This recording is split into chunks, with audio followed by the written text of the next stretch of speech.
आज राहुल जी ट्रेन के जनरल डिब्बे में सफर कर रहे हैं। ये फोन तुम्हारा सबसे बड़ा दुश्मन है। अगर तुमसे कोई बात नहीं करता, तुम बहुत सौभाग्यशाली हो, तो थोड़ा सा अकेला रहना सीखो। फिर तुमको बोलेंगे बहुत घमंडी हो गया है, जिसका लेना कभी न देना। 6 महीने के अंदर तुम्हारी तकदीर बदल जाएगी।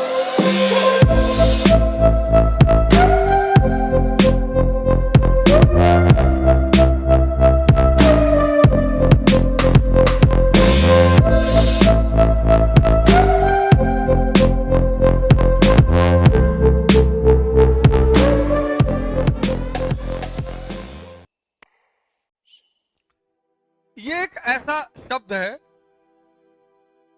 ये जो आदमी को भगवान बनाने की क्षमता रखता है। तुम देखो, जो लोग तपस्वी हैं, साधना करते हैं, वो हमेशा एकांत खोजते हैं। और अगर दुनिया में नहीं मिला तो पहाड़ों में चले गए, जंगल में चले गए। ये हर आदमी के लिए है ही नहीं है। ये चीज हर आदमी के लिए है ही नहीं। कुछ लोग तुम देखो मंदिर में बात करेंगे, बैठ के पूजा चल रही बात करेंगे, मस्जिद में बात करेंगे, क्लास में बतियाते रहेंगे। वो बिना बात किए रह ही नहीं सकते। वो उनकी प्रॉब्लम नहीं है, इसकी प्रॉब्लम है। वो कहता कहां कंसंट्रेट हो रहे हो, तुमको तो भीख मांगना है, तुम क्या कर रहे हो ये सब।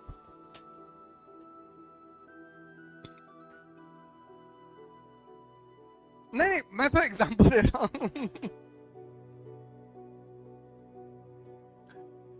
तुम मंदिर में जाके देखो, तुमको 2-3 लोग वहां बात करते हुए मिल जाएंगे। हाँ ऐसा हो गया था, और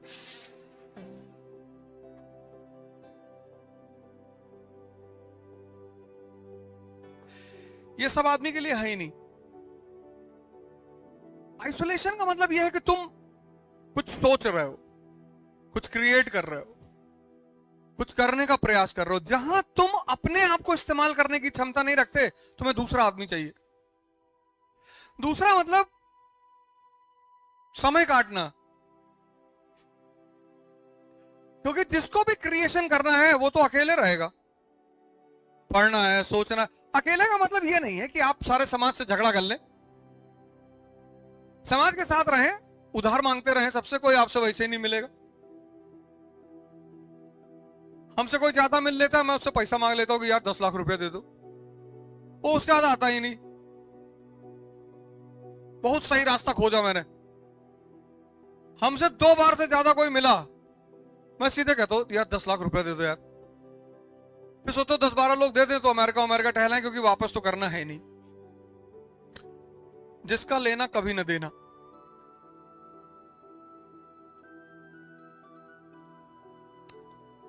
लाइव चल रहा है इसलिए कह रहे हैं, क्योंकि हमारे दोस्त लोग ज्यादा सुनते हैं बैठ के, तो यहीं से मैसेज दे देते हैं उनको। फर्जी चले आए, फर्जी। संडे था, सोचे चले ताश खेलेंगे।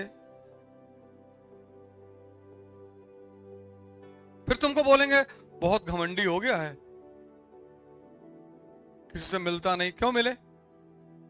इसलिए तो प्रोटोकॉल बनाया गया राजा के लिए कि राजा जिससे चाहेगा उससे मिलेगा, तब राजा से नहीं मिलेंगे। अब यही तुम्हें इस शहर के एसपी और डीएम से दरवाजा खोल दिया है, इनकी इज्जत ही खत्म हो जाए, इसीलिए प्रोटोकॉल बनाया गया है।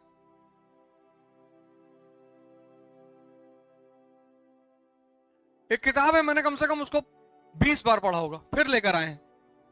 और इतनी जबरदस्त किताब है वर्ल्ड हिस्ट्री पे, बहुत जबरदस्त। उसको मैं कम से कम 20 बार पढ़ चुका हूं, 20। उसको फिर लेकर आए, फिर से नए सिरे से पढ़ना शुरू किया। एंटर किए क्लास में तो फैजल भाई को बोले कि यार इतना मोटा एक प्लेन रजिस्टर चाहिए। फिर नोट्स बनाएंगे,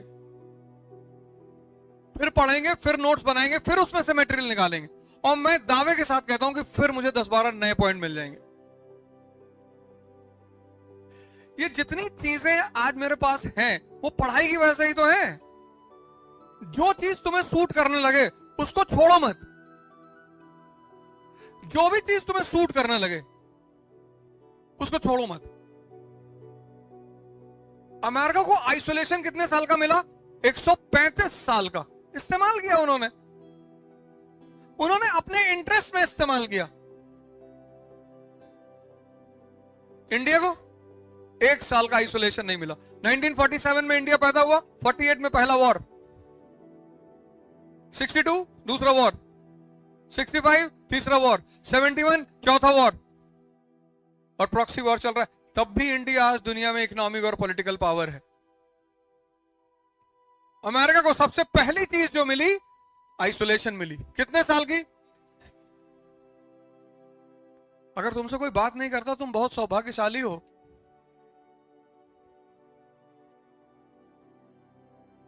क्योंकि इस खेल में पढ़ना तो सिर्फ 7-8 घंटे है। दिल्ली से इलाहाबाद 200 रुपए की टिकट है जनरल की। किसी भी ट्रेन में बैठो, जनरल में 200 रुपए की टिकट है, और एसी फर्स्ट क्लास की टिकट है 3000 रुपए की। और हवाई जहाज में बैठ के आओ तो 8000 रुपए की। तो वो जो 3000 रुपए ले रहा है ना 200 के बदले, वो तुमको आइसोलेशन दे रहा है 12 घंटे का। उस 12 घंटे में तुम अपने कूपे में बैठकर अपना काम कर सकते हो, पढ़ सकते हो, कुछ अपने लिए कर सकते हो। तुम जनरल क्लास में नहीं बैठ सकते। यहां से लंदन का टिकट इकोनॉमी क्लास का 50,000, 60, एमिरेट से चले जाओगे 80, बिजनेस क्लास 2 लाख रुपए का। वो तुम्हें 10 घंटे का आइसोलेशन देता है। ये चीज तुम सीखो। अगर तुम्हें राजा बनने का सपना है तो थोड़ा सा अकेला रहना सीखो। 10 घंटा दिन का जिस दिन तुम खुद को देने लगोगे, खुद को 10 घंटा, 6 महीने के अंदर तुम्हारी तकदीर बदल जाएगी। तुम देखो, मैं क्लास लेता हूं कहीं भी, मैं अपना फोन अपने पास नहीं रखता। और अगर मैं फोन रखना शुरू कर दूं भाई साहब, तो क्लास हो ही ना पाए। मैं वॉक करने आता हूं, फोन लेके नहीं आता। फैजल भाई से पूछो, मैं पढ़ाऊंगा। ये फोन तुम्हारा सबसे बड़ा दुश्मन है। इसने तुमको इतना डिस्ट्रैक्शन दे दिया, इतना, और तुमको उस बात का एहसास नहीं हो रहा। कभी बहुत इमरजेंसी आ गई, मैंने फोन अंदर रख लिया, वरना मैं इतने दिन से मैं यहां पढ़ाने आता हूं, तुमने कभी नहीं देखा होगा कि मेरा फोन मेरे साथ रहा हो। क्लास में हूं तब तक फोन बाहर रहेगा।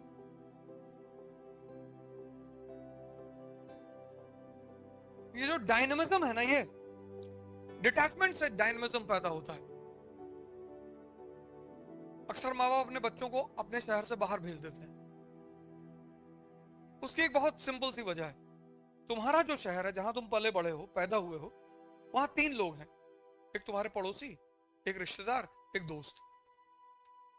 अब वो बहुत जरूरी है लाइफ में।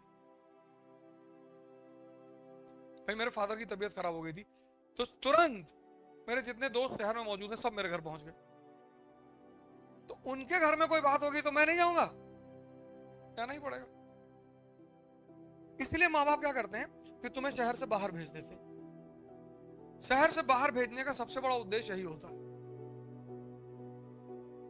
कि तुम्हारा जो सोशल अटैचमेंट है वो खत्म हो जाए।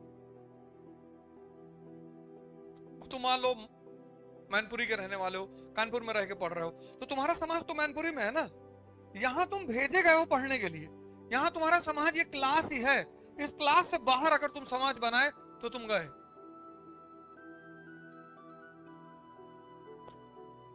इसलिए जितने लोग शहर छोड़ के चले गए, वो बाहर जाके बड़ा पैसा कमाए, बहुत नाम कमाए। मेरे गांव में एक लड़का है, 8th 9th में भाग गया था बंबई वो, और आज की डेट में मेरे शहर का सबसे अमीर आदमी है। एक फ्लोर फ्लैट नहीं, एक फ्लोर रखा है सिर्फ गोंडा वालों के लिए। एक गाड़ी, एक ड्राइवर मुंबई में, कि गोंडा के लोग आए तो भैया इनको घुमाओ, समंदर वंदर दिखाओ ले आके, और बीच में जाए तो धक्का भी दे देना।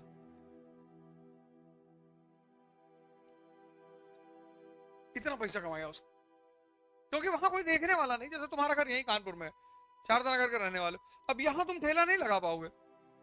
यहां तुम मजदूरी नहीं कर पाओगे, यहां सब तुम्हें देखने वाले हैं। जहां डिटैचमेंट है वहां डायनेमिज्म है, ज्यादा समय है, ज्यादा ऊर्जा है, ज्यादा शांति है। तुम व्हाट्सएप खोलो, ट्विटर खोलो, अभी जैसे खोलोगे कोई न्यूज आ जाएगी, ये देखिए बांदा में दलित युवक को सड़क पर घसीटते हुए। फिर शाम होगी, फिर तुम्हें पता चलेगा ये देखिए एक ब्राह्मण स्त्री के साथ बदतमीजी करते हुए मुस्लिम युवा। यही सब तो खबर आ रही है, इसके अलावा भी कोई खबर आ रही? यही आ रही। आज राहुल जी ट्रेन के जनरल डिब्बे में सफर कर रहे हैं। 24 का इलेक्शन भी तो आ रहा है? हाँ हाँ, कुली वाला। हमें लगा पिक्चर बना रहे हैं, पहले हमें यही लगा कि किसी फिल्म की शूटिंग वूटिंग चल रही शायद। ठीक है, सब नेता ऐसा करते हैं, कोई वही थोड़ी कर रहे हैं, सभी करते हैं। मोदी जी नहीं करते हैं? वो भी करते हैं। काम करने वालों को जाके पैर धुल रहे हैं, औरतों का पैर छू रहे हैं, वो भी तो यही सब। कौन नहीं करता है? अरविंद केजरीवाल पहुंच गया छत्तीसगढ़ में, एमपी में, कहे मामा को भूलो चाचा आ गया, कहे नहीं? तो सभी करते हैं, वो कोई एक आदमी थोड़ी करता है। पब्लिक इनोसेंट है तो नेताओं को यह सब नाटक करना पड़ता है। पब्लिक जिस दिन समझदार हो जाएगी उस दिन मार के भगा देगी इन लोगों को कि भागो यहां से। तुम्हारे बाद जो जनरेशन आ रही है, जो इस वक्त क्लास 12th में है, वो बहुत खतरनाक एआई जनरेशन है, वो आर्टिफिशियल इंटेलिजेंस वाली, वो बहुत डेंजरस जनरेशन है। कुछ भी कोई भी कांड करवा सकती है वो सोशल मीडिया पे। तुम्हारे बाद जो अभी लड़के 12th में है वो सब बहुत डेंजरस लड़के हैं, और वो सब जातिवाद और सब, उनकी जनरेशन जब वोट करने आएगी, मतलब 29-34 का इलेक्शन बहुत अच्छा इलेक्शन होगा हिंदुस्तान में। शानदार लड़के हैं, पढ़े लिखे सब, दिन भर लैपटॉप पे बैठे हुए, उनकी दुनिया ही अलग है। इंग्लिश, जर्मन, फ्रेंच, पबजी खेल के चल जर्मनी में फेयर कर रहे हैं। इंडिया में स्कोप ही नहीं छोड़े कि यहां मतलब ही नहीं, सब अलग रायता फैलाए हुए हैं।